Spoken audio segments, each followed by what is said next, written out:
کہا، اور آپ صلی اللہ علیہ وسلم کا ارشاد گرامی کہ اس دن درود شریف کی کثرت کرو، تمہارا درود میرے پاس کثرت کے ساتھ پہنچتا ہے۔ یہ امتی کو پیغام دیا۔ بہت سارے واقعات اس مہینے میں رونما ہوئے۔ حسنین کریمین کی اماں سیدہ فاطمہ بطول جگر گوشہ رسول رضی اللہ تعالی عنہا کا اسی مہینے میں انتقال ہوا۔ اسلام کا سب سے بڑا فیصلے کا دن فتح مکہ کا دن تھا، جب اللہ تعالی نے مسلمانوں کو فتح عطا فرمائی۔ یہ رمضان المبارک کا مہینہ تھا۔ اسی کی 17 رمضان المبارک کو ہمیں پتہ ہی نہیں لگا کہ کتنا بڑا قبولیت کا دن تھا۔ 17 رمضان المبارک جب بدر کا معرکہ ہوا، یہ دن علماء اور فقہاء فرماتے ہیں کہ دعاؤں کی قبولیت کا دن ہے۔ مجھے امید ہے کہ آپ سب ٹھیک ہوں گے۔ آج میں آپ کے سامنے مولانا عبدالحنان صدیقی صاحب کا ایک بیان لے کر آیا ہوں۔ اس بیان کو دھیان سے سنیے گا، آپ کو بہت فائدہ ہوگا۔ چلیے آپ بھی میرے ساتھ سنیے گا۔ تو مجھے امید ہے پھر سیدہ ام المؤمنین حضرت عائشہ رضی اللہ تعالی عنہا کا انتقال اور حضرت علی کرم اللہ وجہہ الکریم کی شہادت اسی مہینے میں، اور آخری عشرے میں لیلۃ القدر کی جو رات ہے وہ اسی مہینے میں ہوئی۔ علماء فرماتے ہیں کہ اگر اس مہینے کی اس رات کا تعین ہو جاتا اور امت کو بتلا دیا جاتا کہ یہ رات 23، 21، 25، 26، 27، 28، 29 میں اس دن ہوگی، تو لوگ اس کی جستجو میں، اس کو تلاش کرنے میں لاپرواہی کرتے اور صرف ایک دن ہی اللہ کے آگے عبادت میں جاگتے۔ تو اللہ نے اس کو راز رکھا اور اپنے بندوں پر اس راز کو نہیں کھولا۔ حضرت محمد صلی اللہ علیہ وسلم ایک دن اپنے حجرے مبارک سے باہر نکلے تو 2 صحابہ اکرام رضوان اللہ علیہ مجمعین کو آپس میں بحث کرتے دیکھا۔ آپ صلی اللہ علیہ وسلم کی ان پر نگاہ پڑی تو آپ صلی اللہ علیہ وسلم واپس تشریف لے گئے۔ تھوڑی دیر بعد جب تشریف لائے، فرمایا پتہ ہے میں تمہیں لیلۃ القدر کے بارے میں بتلانے آیا تھا کہ کس رات کو ہوتی ہے۔ 2 شخصوں کے جھگڑے کی وجہ سے اللہ نے اس کا تعین میرے سے اٹھا لیا ہے۔ یعنی جھگڑا اتنی نحوست ہے۔ یہ وہ دور ہے جس دور کے اندر جبرائیل علیہ السلام کا اس زمین پر آنا جانا تھا۔ یہ وہ دور تھا کہ آسمان سے فرشتے اسلام پر جان نثار، اسلام پر جان نچھاور کرنے والوں کے لیے اترتے تھے۔ یہ وہ دور تھا اسید بن حضیر رضی اللہ عنہ قرآن کریم کی تلاوت کرتے ہوئے سورہ بقرہ پڑھتے ہیں تو آپ کے پاس آپ کی سواری میں جو آپ کا جانور گھوڑا تھا اس نے ہنہنانا اور بدکنا شروع کر دیا۔ آپ بڑے پریشان ہوئے، آپ نے آسمان کی طرف دیکھا تو آپ کو ایک جھرمٹ سا زمین پر اترتا ہوا نظر آیا۔ آپ نے اپنی تلاوت مکمل کی، بند کی، تو آپ کا جانور اپنی اصلی حالت میں دوبارہ آ گیا۔ 2-3 مرتبہ جب اس طرح ہوا تو انہوں نے تلاوت بند کی اور حضور صلی اللہ علیہ وسلم کی خدمت میں گئے، عرض کی یا رسول اللہ صلی اللہ علیہ وسلم آج میں نے ایک عجیب نظارہ دیکھا۔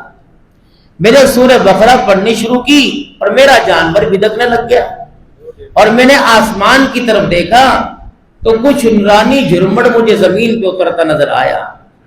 فرمایا واہ واہ، تجھے پتہ ہے جب تو سورہ بقرہ کی تلاوت کر رہا تھا تو آسمان سے سورہ بقرہ کی تلاوت کو تیری زبان سے سننے کے لیے فرشتے زمین پر آ رہے، اس نور کی تجلیات تیرا جانور برداشت نہ کر سکا اور اس نے ہنہنانا اور آپس میں جنبش کھانا شروع کر دی۔ تو نے تلاوت بند کی، فرشتے واپس چلے گئے۔ ہاں میرے یار، اگر تو تلاوت کرتا رہتا یہاں تک کہ فرشتے تلاوت سننے کے لیے زمین پر مدینے کی گلیوں میں آ جاتے اور لوگ دن کے اجالے میں ان فرشتوں سے مصافحہ کرنے لگ جاتے تھے.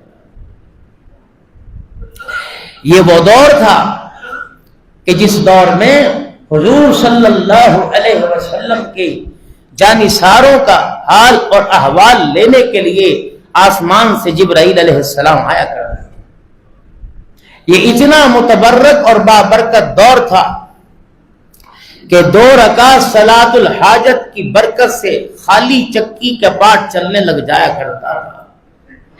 یہ اتنا برکت والا دور تھا کہ جس میں صحابہ کے 2 نفلوں کے صدقے سے اللہ پانی کے اندر پکے روڈ اور راستے بنا دیتا تھا. اور اتنے دیکھو بھائی، جو انسان عمل کرے اس میں یقین شرط.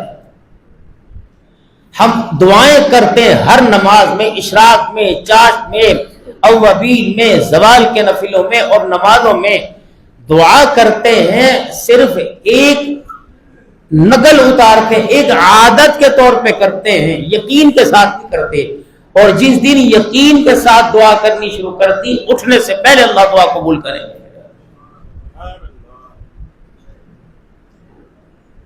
سعد بن وقاص رضی اللہ عنہ جب فوج کی کمان کر رہے تھے تو راستے دریا گیا. کہ کیا کریں؟ فرمایا کیا کرنا ہے؟ حضور صلی اللہ علیہ وسلم نے جو عمل بتلایا وہ نہیں کرنا. اور کہا کیا عمل بتلایا؟ کہ پڑھ 2 رکعت صلاۃ الحاجت. اب عقل مانتی ہے کہ پانی کے اندر 2 رکعت صلاۃ الحاجت کے صدقے سے اللہ راستہ بنائیں گے. صحابہ کو حضور صلی اللہ علیہ وسلم کی بات پہ اتنا یقین تھا کہ آنکھ کے دیکھنے پہ اتنا یقین نہیں جتنا حضور کی ذات پہ یقین تھا. سواریوں سے اترے، سواریوں کو باندھا، صلاۃ الحاجت پڑھ لی اور کہا کہ اپنے جانوروں کے گھروں کو رکھو پانی کے اندر اور اللہ کا نام لے کے دوڑا دو. ایسے چل رہے تھے جیسے پکے روڈ کے اوپر جانور چل رہے ہیں. ایک صحابی رضی اللہ عنہ نے اپنا کاسا، اپنا برتن یا لوٹا پانی کے اندر گر گیا اور انہوں نے عرض کی کہ صلاۃ الحاجت پڑھے اور اللہ نے مدد کی. یہ کیسی مدد کہ میری ضرورت کی چیز پانی کے حوالے ہو گئی. تو فرمایا وہ نبی کا صحابی دریا کے کنارے کھڑا ہوا اور کہا او دریا کے پانی، محمد عربی کے غلام ہیں، ہمارا پیالہ تیرے پانی کی موجوں میں آ گیا، ہمارا پیالہ واپس کر. فرمایا دریا کی موج نے ایک لہر ماری، پیالہ اچھل کے واپس زمین کے اوپر آ گر گیا. یہ وہ دور تھا میرے محترم دوستو بزرگوں. اللہ اکبر. صحابی قید ہوئے کافروں کے پاس اور اس نبی کے غلام کو غسل کی حاجت ہو گئی اور انہوں نے پانی مانگا کہ مجھے 1 لوٹا پانی دو تاکہ فرائض پورے کر لوں. ان کا نہیں دیں گے. اس رب سے مانگ جس رب کی خاطر تو نے ہمارے معبودوں کو چھوڑا ہے. آسمان کی طرف منہ کیا کہ اللہ آج میری عزت نہیں تیری عزت کا مسئلہ ہے. یا اللہ مکے کے کفر نے تجھے للکارا ہے، مولا آج پانی دے دے. کہتے بادل آسمان سے آیا اور ایک ٹکڑا آسمان سے کٹا. جس قید خانے میں صحابی قید تھے وہ ٹکڑا بادل کا وہاں آیا، اس صحابی پہ برسا، اس نے غسل کیا، بادل کا ٹکڑا واپس آیا. یہ دور تھا. اب اس دور کے اندر حضور صلی اللہ علیہ وسلم خاتم النبیین نبی، جن کے بعد ختم نبوت ہمارے بزرگوں میں بزرگ گزرے، حضرت ڈاکٹر خالد محمود صاحب پی ایچ ڈی رحمت اللہ تعالی علیہ، بہت بڑے اسکالر تھے. فرمایا لوگوں جب سے قادیانیوں کا فتنہ اٹھا، پہلے کلمے کا ترجمہ یہ تھا کہ اللہ کے سوا کوئی معبود نہیں، محمد صلی اللہ علیہ وسلم اللہ کے رسول ہیں. یہ عقیدہ اور یہ ترجمہ اس دور کا بدترین انسان، اس دور کا بدترین انسان جن کو قادیانی کہتے ہیں وہ کرتے ہیں. وہ کہتے ہیں ہم کب انکار کرتے ہیں کہ اللہ کے رسول نہیں، اللہ کے رسول. ہم مانتے ہی اللہ کے رسول ہیں، لیکن آئے تھے چلے گئے، لیکن اس وقت جو نبوت کا سلسلہ چل رہا ہے وہ مرزا غلام احمد قادیانی پر چل رہا ہے۔ تو ڈاکٹر صاحب نے فرمایا مسلمانوں اس دور کے اندر اس کلمے کا ترجمہ یہ ہے کہ اللہ کے سوا کوئی معبود نہیں، اور محمد صلی اللہ علیہ وسلم اس دور کے بھی نبی ہیں اور قیامت تک آنے والے انسانوں کے بھی نبی ہیں صلی اللہ علیہ وسلم۔ ختم نبوت کا حضور صلی اللہ علیہ وسلم پر اللہ نے دروازہ بند کر دیا۔ اب میرے محترم دوستو بزرگوں، پوری دنیا کا کفر، آپ نے جو عالمی جنگ چھڑی ہوئی ہے، ہم اس کے بارے میں زیادہ تبصرہ نہیں کرتے، کیونکہ اللہ کے گھر کے اندر اللہ کے غیر کی بات کرے، اللہ کو پھر ناراضگی کا غصہ نہ آ جائے۔ اب اللہ کے گھر میں اللہ کی بات کریں، لیکن اتنا تو میں کہہ سکتا ہوں، اگر اب بھی اللہ سے ہم دور ہونے کی کوشش کرتے رہے تو جو آگ اعتراف میں لگی ہوئی ہے اور اس آگ کے اندر کلمہ پڑھنے والے جھلس رہے ہیں، اگر ہم نے اس آگ پوری یہود و نصارہ کی سازش کو نہ پہچانا تو یہ آگ عنقریب اس کے جھونکے ہمارے گھروں کو جلائیں گے۔ جہاں سے پوری دنیا کا کفر مسلمانوں پر دائیں بائیں حملہ کرتا ہے، آپ کو پتہ ہے وہ کہاں بیٹھ کر کس ملک کی ریاست کے اڈوں کو استعمال کر رہا۔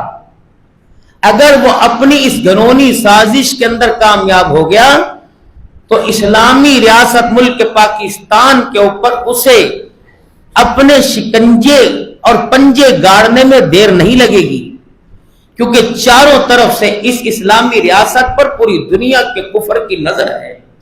اور جب مسلمانوں کو پریشانی لاحق ہوتی ہے، حتیٰ کہ حرمین شریفین کے اندر بھی، تو اس اسلامی ریاست کے کلمہ پڑھنے والے عام انسان ہو یا فوجی جوان ہوں، اللہ کے فضل سے اللہ نے پاکستان کے ان جوانوں کو اتنی عزت عطا فرمائی ہے کہ رب اکبر کی قسم ہے کہ جہاں پوری دنیا کی ایٹمی طاقت کام نہیں کرتی، وہاں اسلامی ریاست میں بسنے والے جوانوں کی للکار کام کر جاتی ہے۔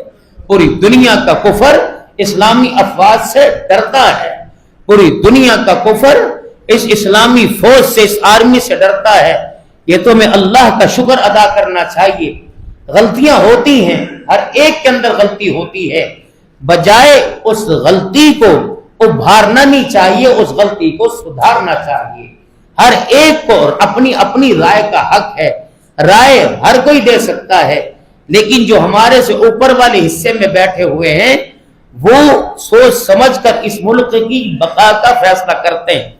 لیکن ایک بات یہاں اور عرض کروں گا، پتہ نہیں یا ہماری سمجھ اس چیز کو سمجھنے سے عقل قاصر ہے، یہ اوپر والوں کی سمجھ میں نہیں آ رہا کہ ہم شہید کس کو کہیں۔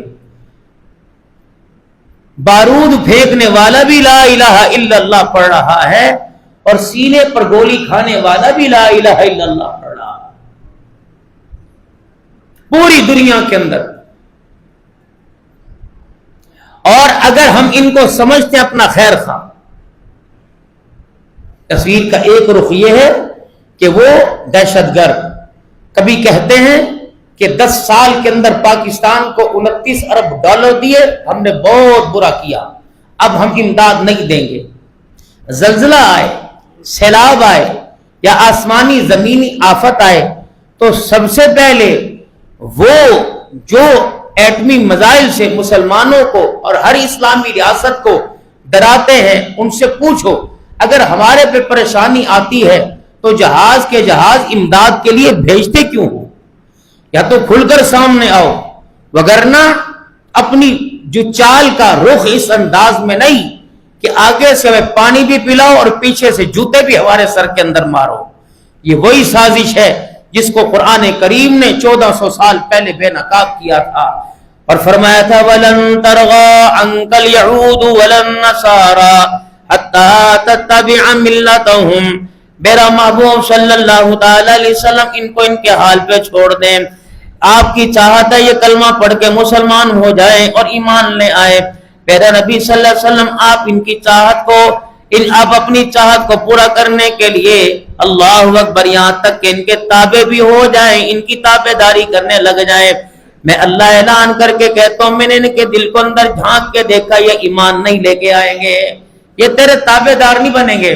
رہی بات یہ الذین یعرفونہ کما یعرفون ابناءہم، اے میرا حبیب صلی اللہ علیہ وسلم یہ جان کے انجانے بنے ہیں، مجھے میری کبریائی کی قسم ہے یہ اپنی اولاد کو اتنا نہیں پہچانتے جتنی تیری شان کو پہچانتے ہیں، بس ان کے اوپر رونا یہ پڑا ہوا ہے کہ نبوت بنی اسرائیل سے منتقل ہو کے بنی اسماعیل کے اندر کیوں آ گئی ہے۔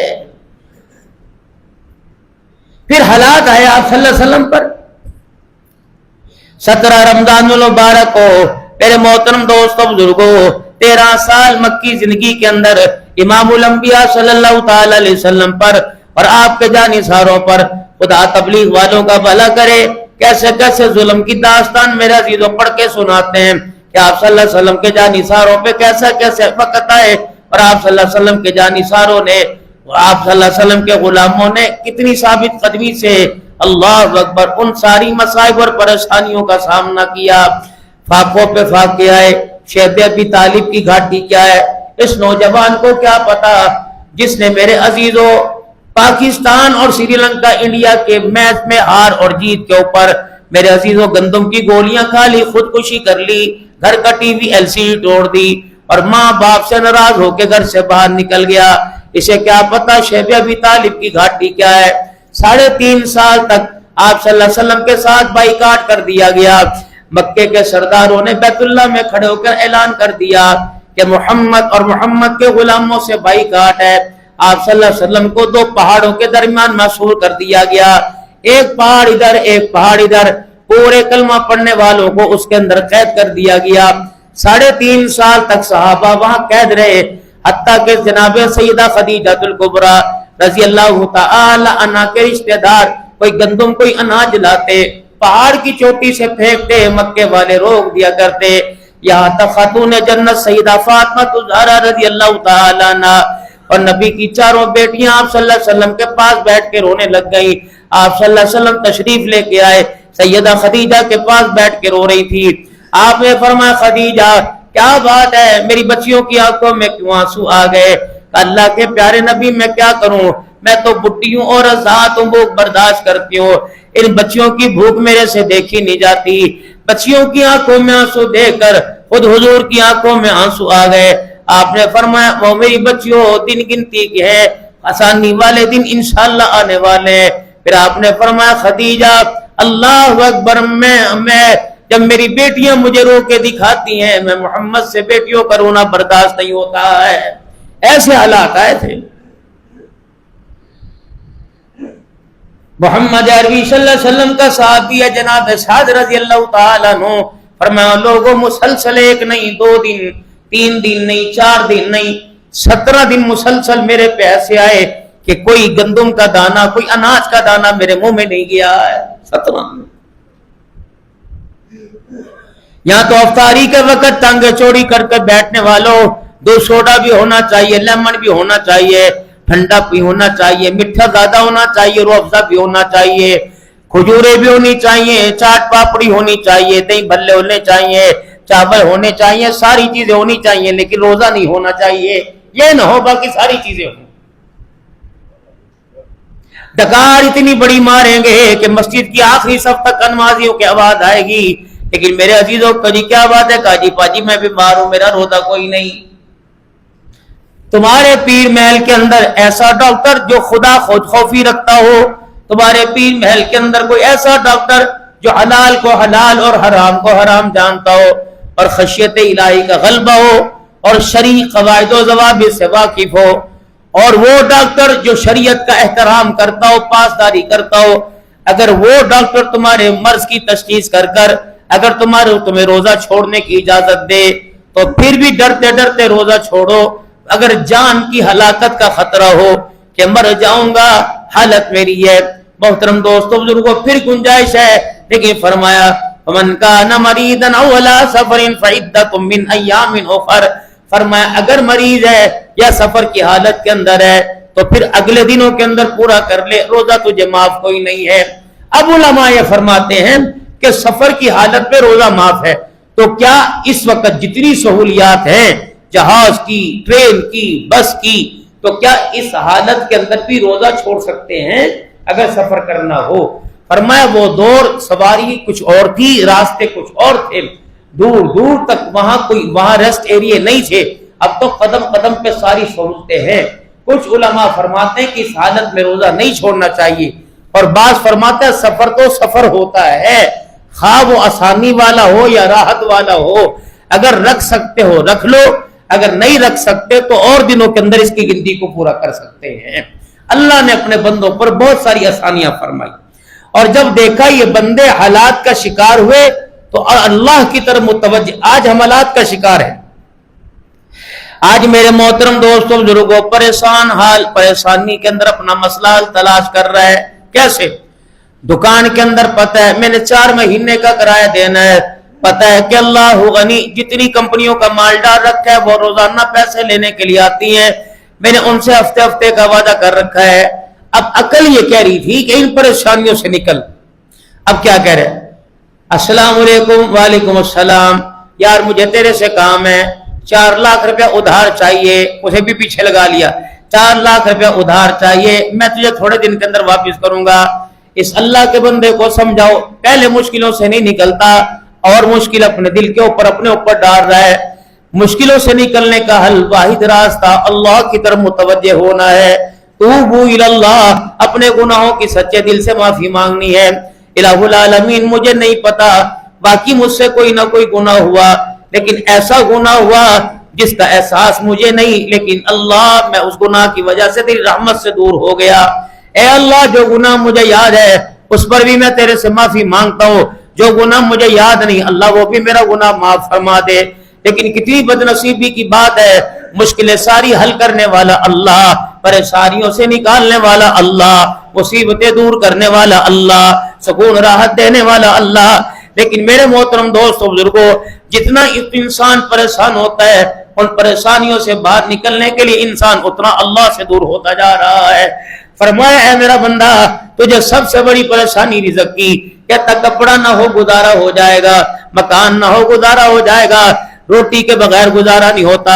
اللہ فرماتے ہیں در بدر جانے والے، در بدر دھکے کھانے والے، میں تجھے رزق کے میں نے تیرے سے وعدہ کر رکھا ہے، میں تجھے رزق پانے کا، دامن بھرنے کا، میرے بندے میں تجھے پیٹ بھرنے کا راستہ نہ بتاؤں؟ یا اللہ وہ کون سا راستہ؟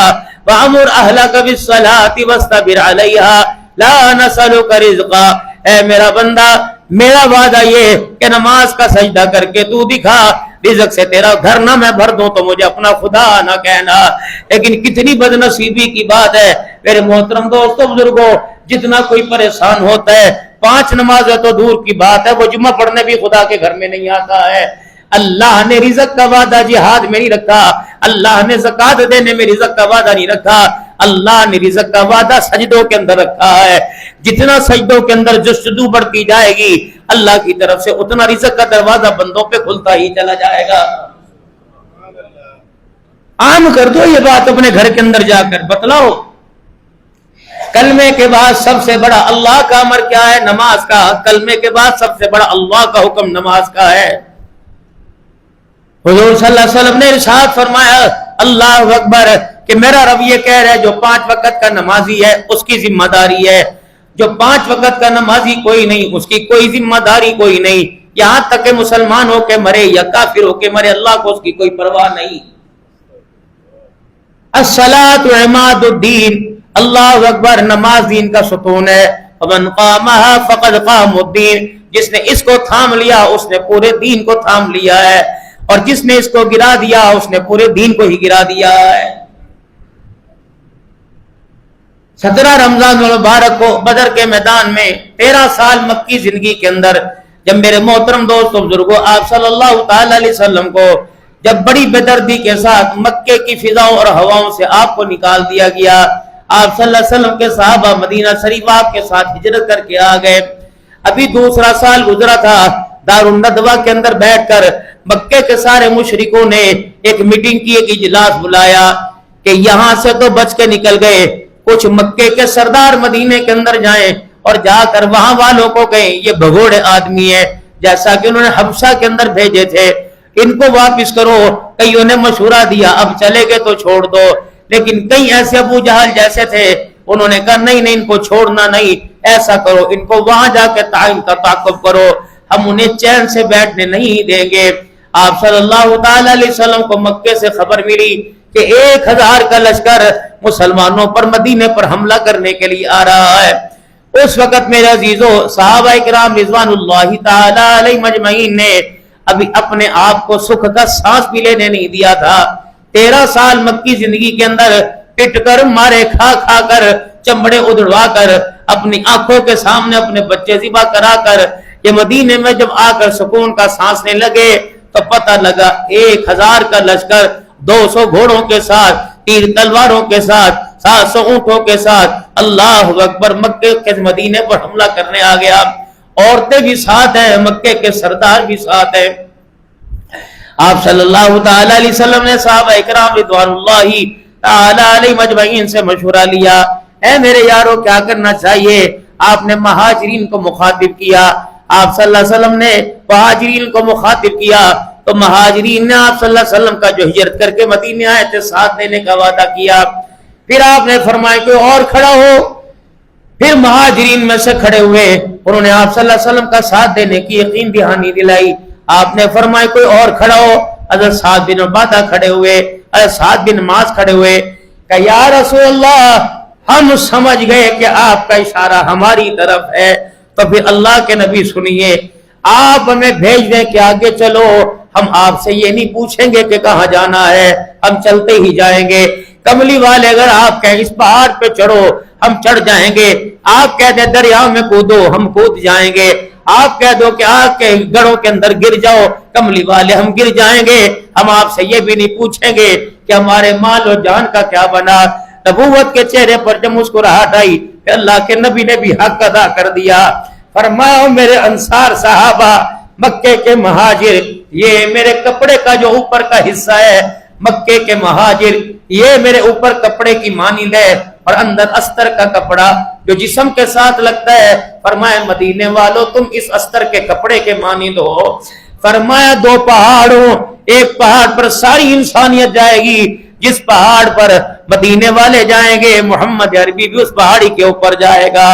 ایک سیانی عورت تھی, جب بیعت ہو رہی تھی انہوں نے کہا اب تو مکے کی زندگی سے تنگ آ کر یہ مدینے میں آئے ہیں, اللہ اکبر, کیا پتا کل ان کے ابا و اجداد کو, کل ان کے تائے چاچوں کو, ان کے رشتہ داروں کو ترس آ جائے, محمد کی اپنے خاندان والوں سے صلح ہو جائے, یہ ہمیں چھوڑ چھاڑ کے مکے چلا جائے. وہ صحابہ کا مدینے کے انصار حضور کی خدمت میں آئے, عرض کی کہ وہ بوڑھی عورت یہ کہہ رہی ہم آپ پر اپنا مال جان قربان کریں گے, کیا آپ ہمارا ساتھ تو نہیں چھوڑیں گے. حضور کی آنکھوں میں آنسو آ گئے. پھر کیا فرمایا, ہاں یہی تو کہتے نا کہ منہ کھائے آنکھ شرمائے, لیکن ہم تو بد نصیب ہیں, جس تھالی کے اندر کھاتے ہیں وہیں چھید کر کے چلے جاتے ہیں. آپ نے فرمایا ہم تنہا تھے, ہم اکیلے تھے, ہم بے مکان تھے, ہمارے پاس کوئی رہائش کی جگہ نہ تھی.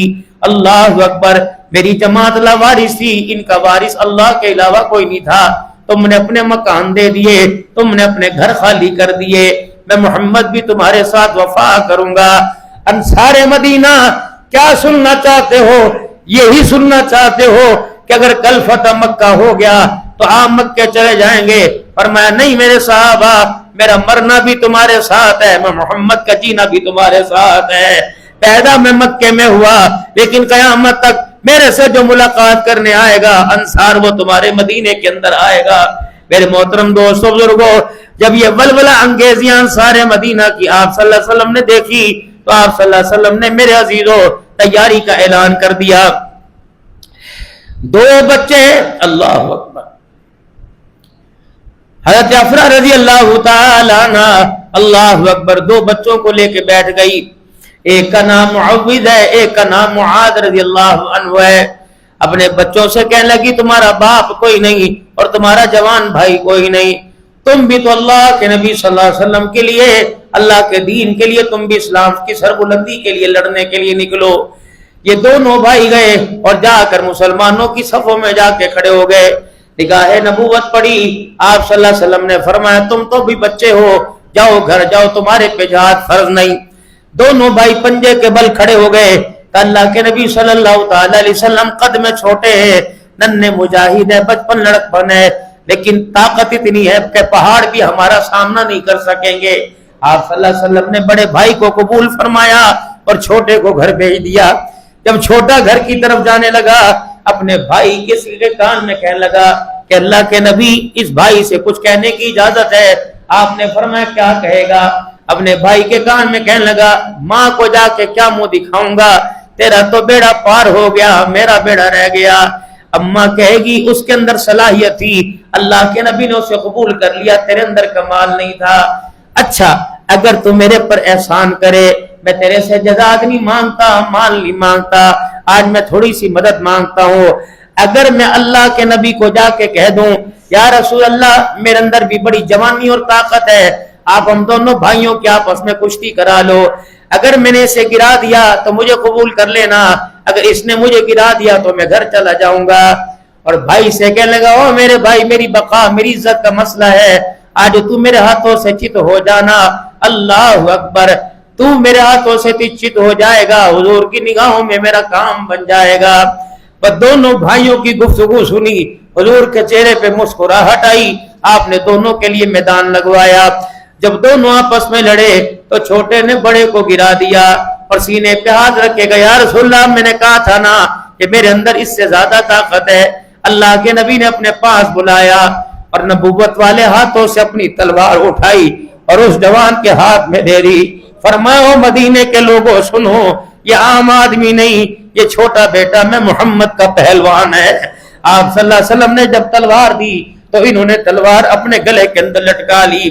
تلوار کا سائز لمبا تھا، ان کا قد چھوٹا تھا، تلوار کی نوک زمین کے اوپر یوں میرے عزیزوں گھسٹ کی لکیر پھیرتے آ رہی تھی، اور یہ بھائی کی طرف دیکھ کے مسکرا رہے تھے، اور اس مسکرانے کے انداز میں اپنی چال کا انداز ہی بھول گئے، چھپ چھپ کر کے اپنے پیر زمین پہ مار رہے تھے اور ان کے پیروں سے مٹی اڑ رہی تھی۔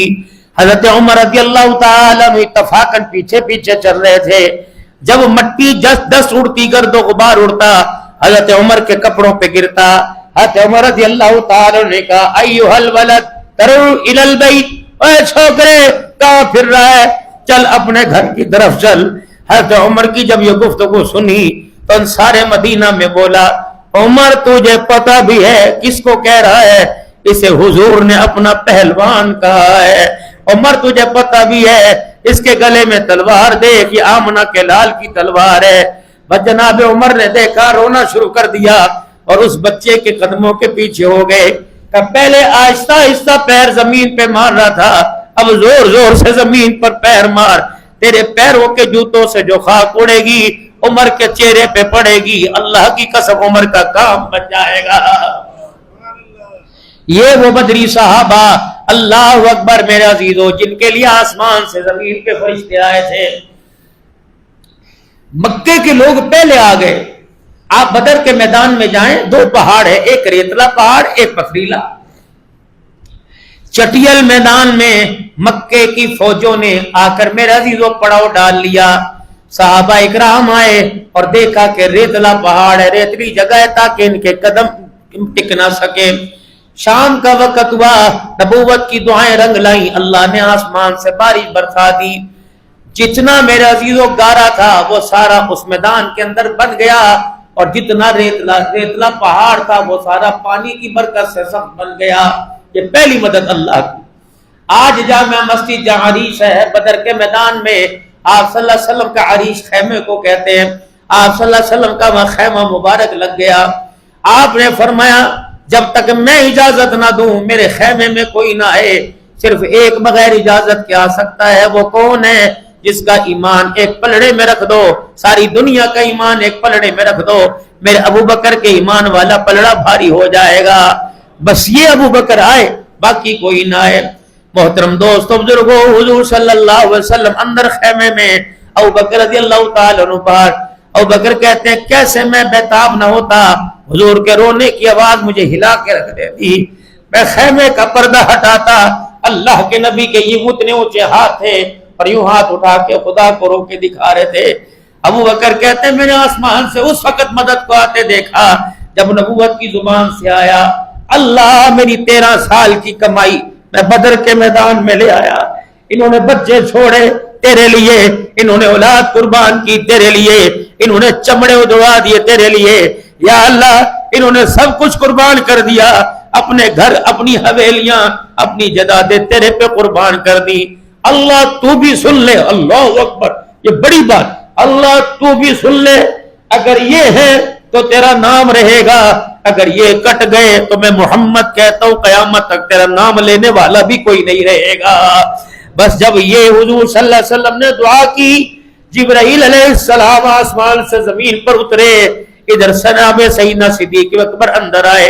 حضور کا جسم مبارک کپ کپا رہا تھا. سیدنا صدیق نے حضور کے کندھے پر ہاتھ رکھا کہ یا رسول اللہ بس رونا بند کرو, اللہ کی قسم اللہ کی مدد آ گئی. حضور نے آسمان کی طرف دیکھا, اتنے میں حضرت علی رضی اللہ عنہ خیمے کی طرف آئے, دوڑے دوڑے آئے کہ یا رسول اللہ زوردار بار دھماکے ہو رہے ہیں. آپ نے فرمایا دھماکہ نہیں ہو رہا, آسمان کے دروازے کھل چکے ہیں. اللہ کے نبی کیا ہوا؟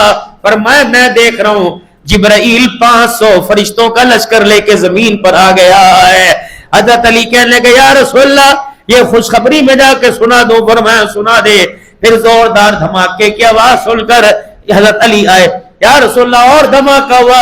فرمایا اسرائیل بھی 500 فرشتوں کا لشکر, میکائیل بھی 500 کو فرشتوں کا لشکر لے کے زمین پہ آ گیا.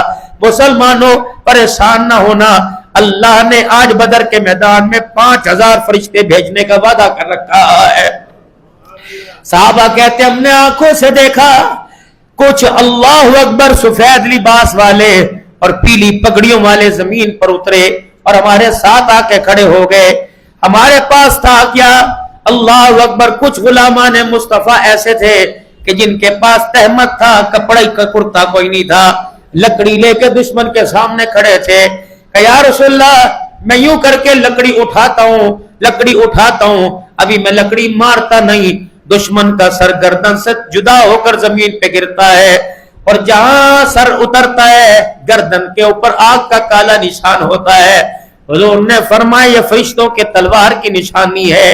او تم تو لاٹھی اٹھاتے ہو, فرشتے تمہارے سے پہلے تلوار چلا کے ان کا سر قلم کر دیتے ہیں. محترم دوستو بزرگو, اللہ کی مدد میرے عزیزوں زمین پر آئی. حضرت عباس رضی اللہ تعالی عنہ کا قد بہت اونچا تھا. ایک پتلے سے صحابی نے رسیاں باندھ رکھی اور حضور کی خدمت میں آ گئے کہ یا رسول اللہ میں اسے گرفتار کر کے لایا. آپ صلی اللہ علیہ وسلم نے فرمایا تو نے گرفتار نہیں کیا؟ کہ نہیں یا رسول اللہ میں نے پکڑا ہے, میں لے کے آیا. آپ نے فرمایا نہیں تو نہیں لے کے آیا. انہوں نے کہا واللہ اللہ کی قسم میں نے پکڑا. آپ نے فرمایا نا قسم نہ اٹھا, تو نے نہیں پکڑا بلکہ اسے تو جبرائیل نے پکڑ کر رسی تیرے ہاتھ کے اندر پکڑا دی ہے. حضرت علی رضی اللہ تعالی عنہ آئے کہ یا رسول اللہ آسمان میں دائیں بائیں ایک آواز گونجتی ہے اور کہا جاتا ہے اے قدیم یا حیدم, پتہ نہیں یہ کون سی آواز ہے.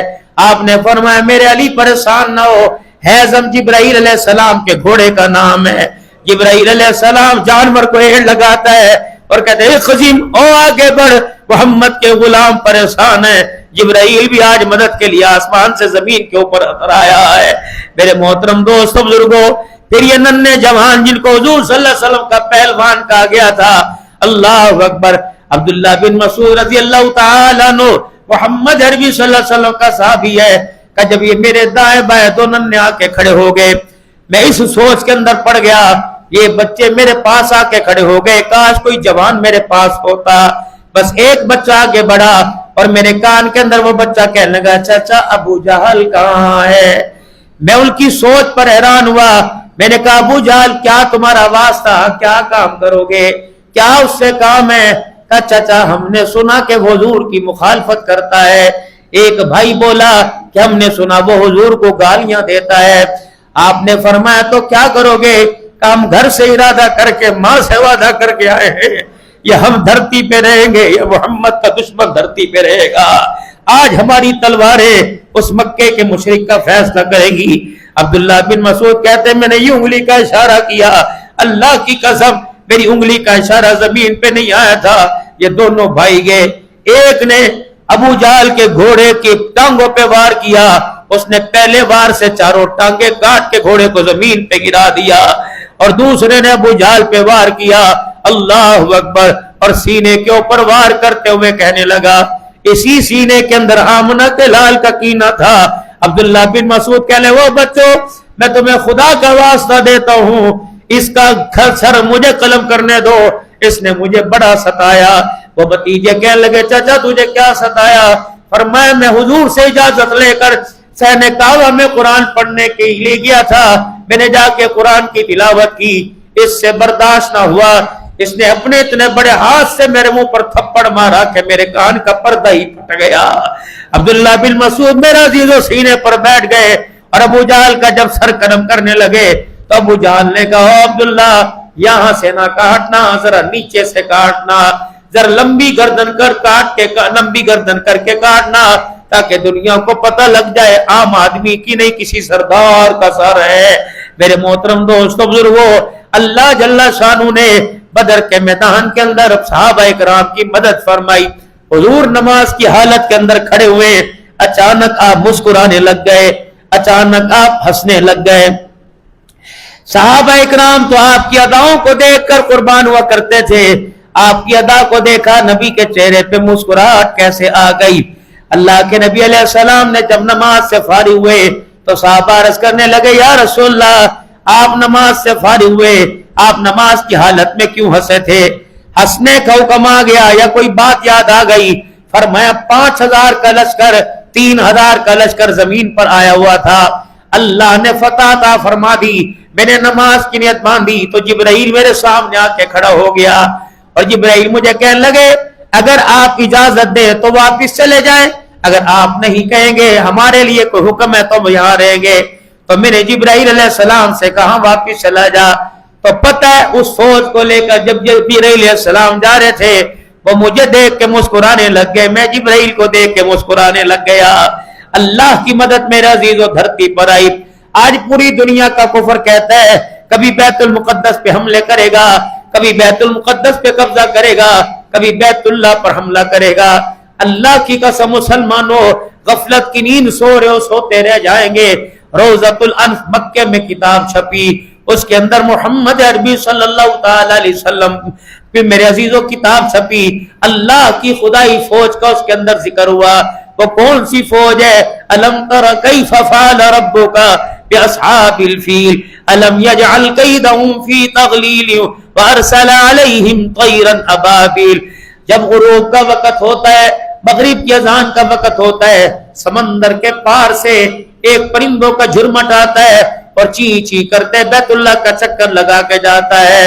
تو اس وقت کا ابرا ہو یا آج کا ٹرمپ ہو، خبردار سوچ سمجھ کر بیت اللہ کی طرف دیکھنا، خدا کی مخلوق آج بھی پہرا دے رہی ہے۔ اس وقت ہم نے ہاتھی والوں کا بیڑا غرق کیا، انشاءاللہ اب میرے عزیز ایٹمی طاقت والوں کا بیڑا غرق کریں گے۔ پوری دنیا جان لے، پوری دنیا بھانپ لے، پوری دنیا میرے عزیزو اللہ اکبر ایڑی چوٹی کا زور لگا لے، اللہ کا گھر بھی باقی رہے گا، محمد کا روزہ بھی باقی رہے گا، اور قیامت کی صبح تک انشاءاللہ اس اسلامی ریاست مدینے کا صدقہ ہے، مکے کا صدقہ ہے۔ آج سے 76 سال پہلے، 77 سال پہلے لا الہ الا اللہ محمد الرسول اللہ کے صدقے سے یہ پاکستان بنا۔ انشاءاللہ مکے مدینے کے صدقے پاکستان کی عوام بھی سلامت رہے گی، ملک پاکستان بھی سلامت رہے گا۔